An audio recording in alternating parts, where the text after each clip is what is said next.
Gaze upon Erin Murphy, the very embodiment of little Tabitha Stephens from the enchanting tale of Bewitched, now standing at the remarkable age of 57. Believe it or not, this fact stands true. Yet, unlike the shadows that sometimes shroud the journey of former child stars, Erin Murphy finds her voyage through Bewitched whimsical world to be a positive chapter of her narrative.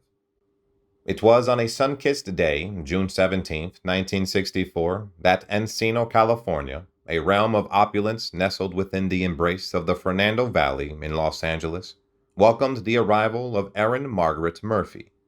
She was the precious offspring of Dan Murphy, a master of financial realms who departed this world in 1992, and his partner in life's dance, Stephanie, a weaver of domestic dreams.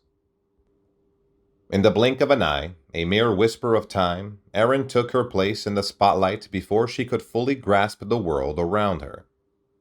Imagine her, not yet even a full cycle of seasons old, gracing the screen beside none other than Ronald Reagan himself in a commercial for cleansing elixirs. The cosmos of her childhood was adorned with a myriad of advertisements, her luminance often intertwining with the rising stars of her generation, sometimes even contending with the illustrious talents of Jodie Foster and Helen Hunt for coveted roles. In 1966, before her second birthday, she began portraying baby Tabitha on the hit television comedy Bewitched, starring Elizabeth Montgomery as the lovable, nose-twitching witch, Samantha, and Dick York as her befuddled advertising executive husband, Darren Stevens. Bewitched had already unfurled its enchanting story in 1964, but it was during its second season, in a delightful episode named And Then There Were Three, that baby Tabitha made her grand entrance into the world of the show. The date of this magical revelation was January 13, 1966. Initially, the role of baby Tabitha was shared by the talented little stars Cynthia Black, Heidi, and Laura Gentry, as well as Tamar and Julie Young, each adding their spark of wonder to the character. But as the third season began, a new chapter unfurled in the tale of Tabitha. Erin Murphy and her fraternal twin sister Diane stepped onto the Bewitched stage, jointly sharing the role of the adorable child witch. It all began with an episode titled Nobody's Perfect, gracing the television screens on September 15, 1966. As the pages of time turned, the twins began to evolve in their individuality, their appearances slowly diverging. And so, Erin eventually embraced the mantle of portraying the irrepressible young witch, leaving a trail of enchantment in her wake. In the realm of the magical sitcom Bewitched, the ebb and flow of time marked a poignant journey for its cherished cast members.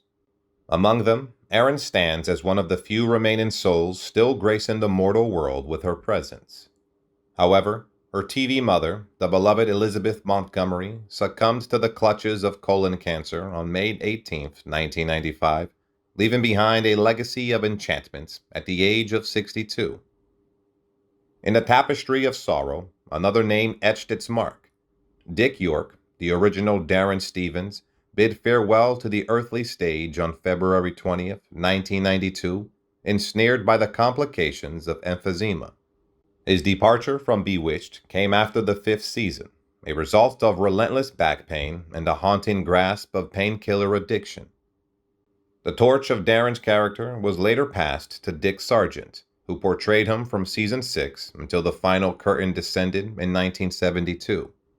Alas, the sands of time claimed him too, as prostate cancer claimed his essence on July 8, 1994, when he was 64. Yet, amidst the sorrowful echoes, stories of cherished connections flourish. Erin shared a special bond with Agnes Moorehead, the enchanting Endora and doting grandmother of Tabitha. But life, too, has its bitter twists. Agnes journeyed into the realm beyond, succumbing to uterine cancer in Rochester, Minnesota, on April 30, 1974, at the age of 74. In the constellation of beloved souls, Paul Lynde sparkled as Endora's mischievous brother, Uncle Arthur.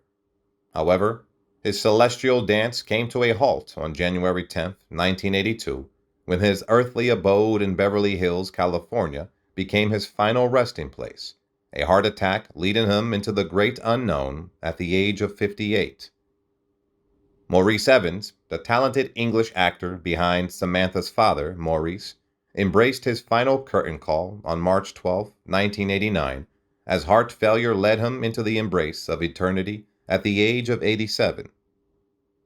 In a tapestry of fate, Marion Lorne, the embodiment of sweet, confused Aunt Clara, found her final journey marked by a heart attack on May 9, 1968, just before the commencement of the show's fifth season.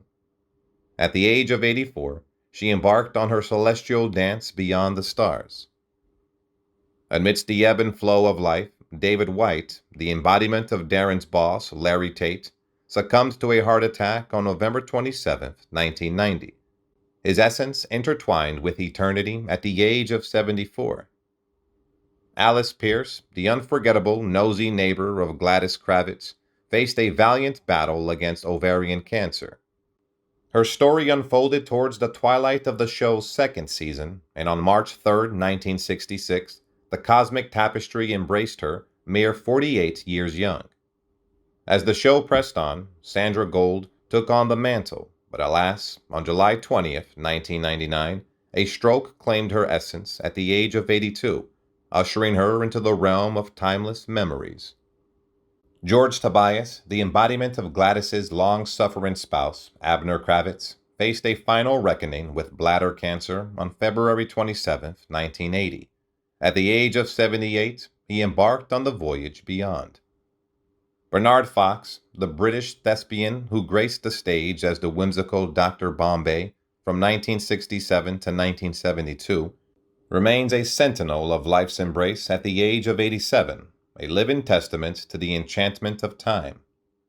Alice Ghostly, who danced upon the screen in the guise of the nanny and maid Esmeralda, etched her final bow on September 21, 2007, tracing her exit at the age of 84 after illuminating 15 episodes between 1969 and 1972.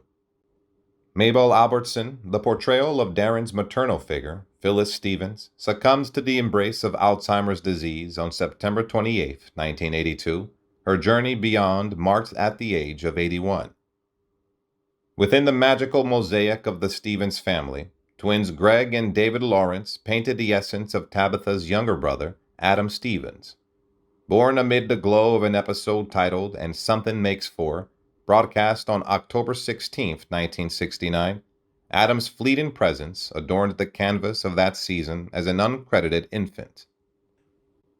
Amidst the closing chapter of Bewitched's enchanting tale, a poignant episode titled Adam, Warlock or Washout, unfolded in the 8th and final season. Airing on December 29, 1971, the episode explored the young Adam's abilities that determined whether he would be separated from Samantha and Darren. With Maurice's intervention, Adam's fate took a turn, revealing his inherent powers that had been concealed. Despite her tender age of 8 when Bewitched concluded, Erin Murphy chose a path away from the limelight, taking a hiatus from acting. Embracing life beyond the show business realms, she found solace and joy in activities like being a spirited Girl Scout and a vivacious cheerleader. Later, she pursued higher education at San Diego State University, embracing a new chapter of growth. In 1994, a desire to rekindle her career led Erin to embark on the talk show circuit alongside other child stars like Danny Bonaduce from the Partridge Family and Gary Coleman from Different Strokes. However, the experience was far from the envisioned revival. Instead of thriving as a child star who had steered clear of the tumultuous paths of her peers, Erin found herself confined to the role of a poster child for good behavior. Unsettled by this portrayal, she realized that she yearned to transcend the confines of such labels, choosing to shape her destiny beyond the constraints of the past. In the realm of personal endeavors, Erin Murphy's life has been adorned with chapters of love, marriage, and motherhood. At the tender age of 20, she exchanged vows with Terry Rogers, a 40-year-old owner of a wood flooring company, on November 4, 1984. Together, They ventured to Tucson, Arizona, where Erin explored diverse roles as a stunt double, a karaoke club hostess, and a makeup artist. Within this chapter, two sons, Jason, born 1985, and Grant, born 1988, graced their lives. However, the union eventually succumbed to the passage of time, leading to a divorce in 1989. Returning to California with her two young boys, Erin's heart found a new melody in 1993 when she wed her second husband, Eric Eden, a rock musician. Settling in Newark, Delaware, their bond persevered until 1998, bringing forth a cherished son, Clark, born 1995. The tapestry of destiny then led her to Darren Dunkel, her third and current husband, whom she met in a bar on St. Patrick's Day in 1998, and they promptly tied the knot 2 months later. Coincidentally, his name bears a resemblance to her on-screen father, Darren Stephens.